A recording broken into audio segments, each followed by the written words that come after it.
With so much power coming from the 410 cubic inch engine in front of the driver, we have to do something about getting that power to the massive rear tyres down back. Enter now the Winters transmission. This is a massive live axle differential that sits behind the driver with a quick change behind. We'll get to that in a minute, but running between the engine and the transmission, running all the way underneath the driver's feet and backside, is the torque tube that transmits that. That handles the brunt of the transmission from the engine to the rear end. And you might notice something.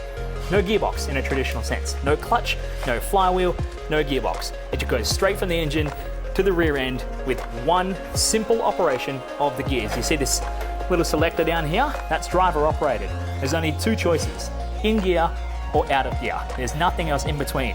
Cars are push started without a starter motor, without anything else, no extra electronics to get the cars going. Once they get rolling, they just open things up and they start rolling. As soon as it bump starts the engine, off we go. These Winters rear ends are known as a quick change. That's because at the very back here, the main gears that convert the gear ratio that they can tune depending on track conditions and track size sit at the very back here. They take this plate off, they take the two gears out, and they can change gear ratio quick smart to tune the car. All of that power and all of that drivetrain is no good if you don't have what it takes where the rubber meets the road. Where the rubber meets the road. We're talking about these massive rear tyres, and you might notice something a little bit odd. It's called a hell of a lot of stagger. The right rear that drives these cars, 105 inches in circumference all the way around, 18 inches wide, and some very gooey soft of whoosiest best rubber that gets the job done. But the left rear that drives on the inside of the car when we're getting around a speedway, comparably tiny, just 94 inches typically around a track like Perth Motorplex. They can tune the size of the left rear tyre to determine the stagger. More stagger makes the car turn more through the corner. That helps the cars get around tighter tracks, or when tracks are more gripped up, they need to get the car to turn more. When they need the car to turn less, when the tracks slick off, they'll start to bump up the right rear size or the left rear size if they have availability of tyres to get less stagger in the car and make it easier to drive on a slippery racetrack. That is such a vast difference between the size of tyres. These cars really do not want to drive straight. These beastly machines wouldn't be exactly what they are if they weren't for some really key defining features. Of course, we're talking about these things right behind me here, these massive aerodynamic wings that sit on top of the chassis. They are absolutely monstrous, and while they may look a little bit out of place when you're talking about other forms of motorsports, Formula 1, GT cars and whatnot, they utilize all of the downforce produced by these massive top wings to put their huge amounts of power to the ground. On top, a 5 foot by 5 foot massive wing that you can see is actually asymmetric. It's got a taller sideboard on the left-hand side compared to the right-hand side. That caters for when the car is sliding around the corners, the right-hand side of the car hits the wind first. So all of the extra wind hits the sideboard here and actually wings down the car, allowing to get more traction, more rotation, and get around the turns a lot quicker. But with the top wing alone, we'd have a lot of issues trying to get the front end to behave around the track. So we employ the use of a smaller wing that sits up the front.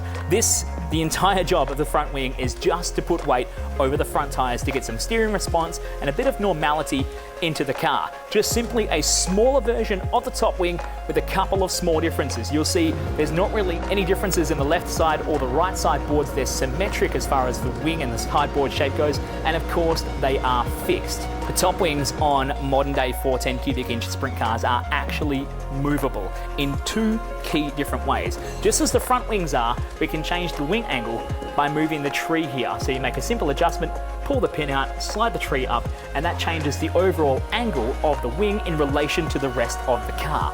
But the key difference when we're talking about top wings is they're actually adjustable by the driver during the race from inside the car. And that's made possible by this little hydraulic cylinder that sits right here. The driver can move the wing forward or back while driving around the racetrack, and it's operated via a pump that runs through a small valve inside the cockpit, and that allows the driver to choose small increments to move the wing around.